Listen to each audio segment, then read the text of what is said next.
So as we move forward with tonight, Tracy Bachmann will take the stage here in a moment. Tracy has been a part of our Mom Life show twice, telling her infamous birth stories. It's kind of like an actor who gets typecast as if all Tracy does is give birth, because people love her birth stories that much. But so we'll let you relish in that tonight, but I can assure you that Tracy Bachmann is full of talents and beautiful things. She's one of the women in Gainesville that I just respect the most, and she just is so talented and so lovely. Yeah, don't get me started. But Tracy Bachmann is a gem, and here she is with one of those infamous birth stories.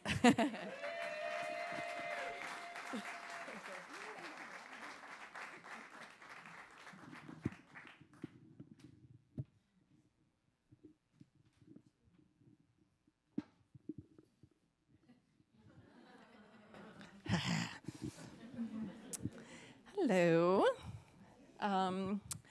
So, yes, I'm a professional birth giver. That's what I do. Not really.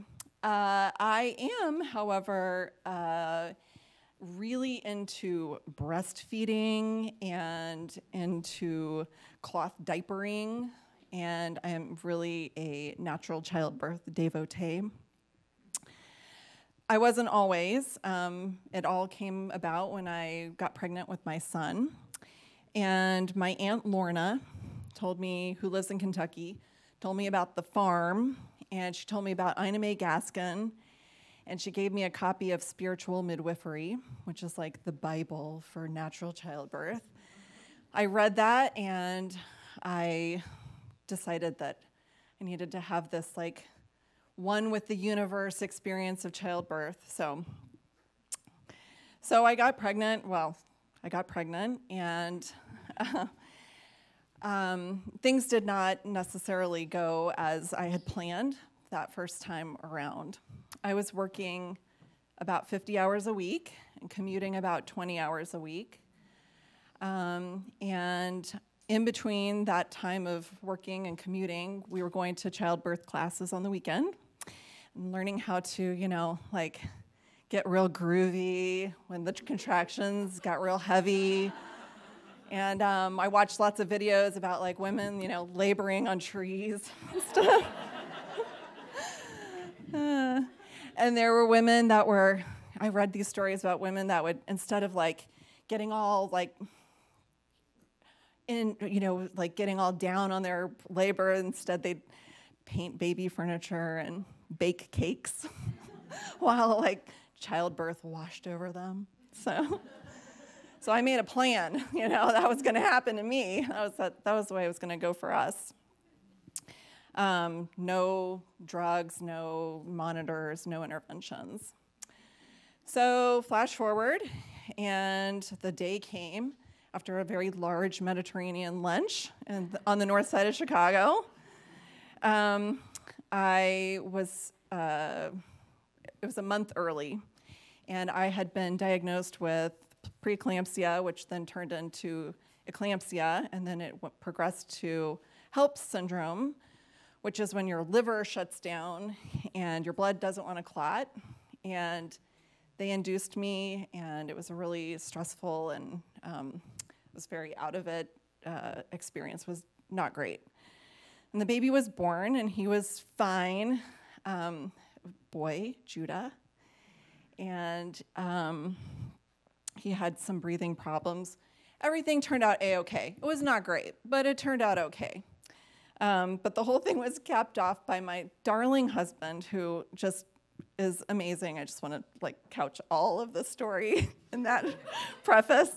He's amazing. I told him, please go and get me clothes, something not pregnancy clothes, not maternity clothes to wear. He came back with a pair of overalls that I had worn in art school that were covered in paint.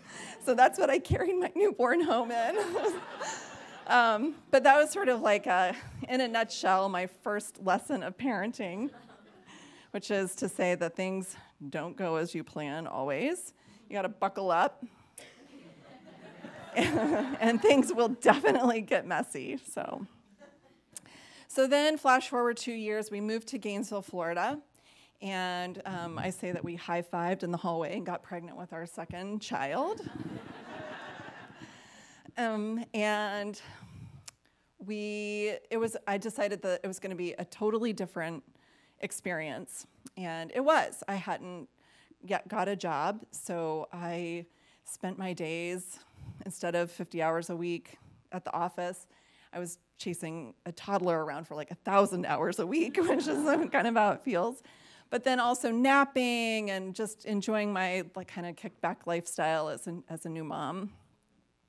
We shopped for a new midwife, and we found Jane Houston, who is a legendary Scottish midwife. And I would be lying if I didn't tell you that we were really excited to hear her say, "Push, Tracy, push." We were like, yes, that's going to happen.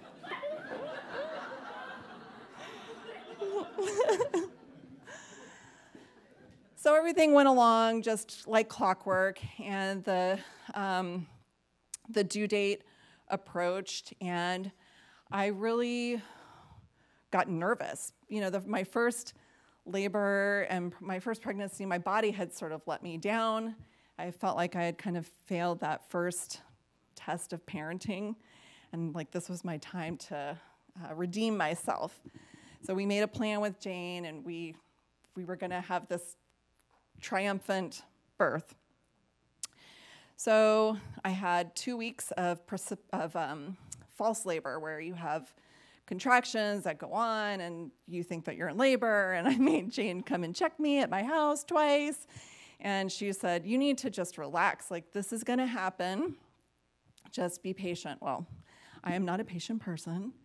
So I did all the things that you're supposed to do to get labor going, and it wasn't happening. And I thought, oh my gosh, I'm going to get induced again. This is going to be great. This is not going to be good.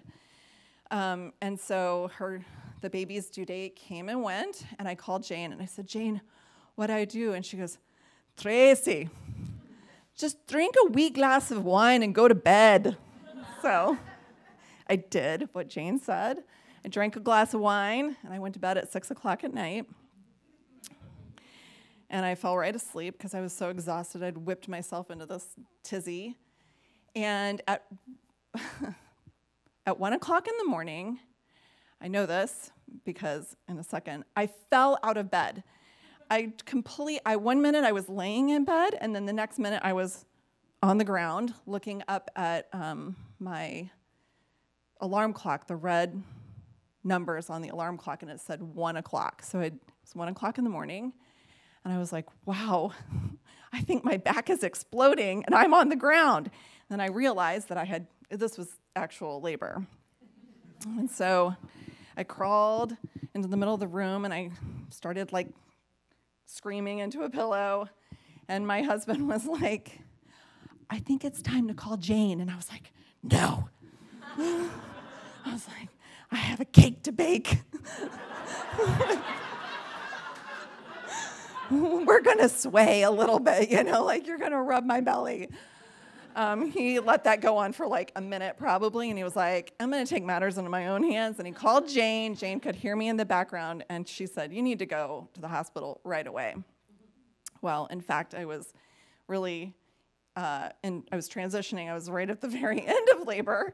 And so my contractions were so intense and so close together that I would wait for them to sort of subside, and then I would run, like pregnant run like this, to the car. And this would happen like in between. So I'd run in these kind of 20-second bursts till I got to the car. I tried to sit in the car and then realized I could not sit down because of my back labor, but also because the baby was like coming. And so we were like, "Go, go." And I put my feet on the dashboard and held my crotch like this. And Andy ran red lights, and we laughed the entire way to the hospital. And then we pulled up in front of the hospital, and he said, "Okay, get out. I'm going to go park the car."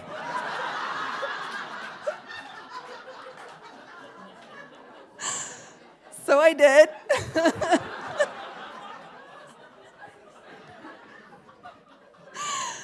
And I run to the elevator like this. I get in the elevator, and I cannot stand. And so I get on my hands and knees in the elevator, and I ride up to labor and delivery. The doors open, and I crawl out of the elevator onto the labor and delivery. I look down at the floor, and I go, "This floor is filthy. I cannot have a baby right here." So then, luckily they have cameras. So, because I'm by myself. And the nurse runs out with a wheelchair, and I'm like, I'm not going to get in that wheelchair. I'm sure I was really polite about it. And so then I ran down the hallway and went back into my delivery room, where I got back on the floor. And the nurses were like, "Ma'am, you've got to get off the floor." And I was like, "I'm not getting off this floor. You come down here."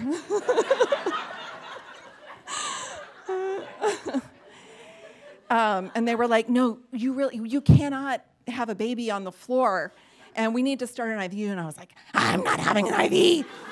Jane is my midwife," And so then Andy, after he had parked the car in a properly designated spot, walked in. Jane followed quickly behind. She kicked everybody out. So, nurses and orderlies and people had all come into the room to watch this, crazy dog lady have a baby on the floor. Jane kicked them all out. She was like, "Everybody out. Only the people who need to be here can stay." And so as soon as she walked in, and Andy had said, "Honey, let me help you off the floor." I was like, "Don't you touch me." I don't want to get off the floor. This is where I'm going to have the baby. And Jane walks in the room, and she's like, "Tracy, you got to get off the floor. You got to get in the bed." And I was like, "Oh, okay."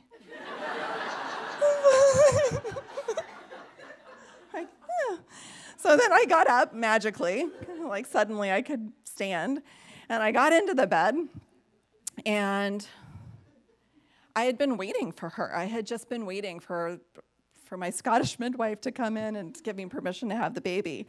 I pushed twice or something, 2 or 3 times, and the baby came out, and I was on my hands and knees, so she came out this way.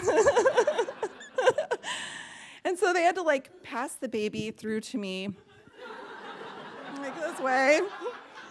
And I'm holding, holding the baby like this, and I discovered that it is a baby girl, and she is perfect and beautiful. And I look at the clock, and it's 2:15, so I've had this whole thing has happened in 1 hour and 15 minutes. And someone said, "Do you want to cut the cord?" Because we were all tangled up in wires and things, and I said, "Yes." And then someone handed me a pair of scissors, and I cut the cord for my beautiful baby girl, Stella Plum, and I was completely empowered and strong, just like my daughter. Thank you.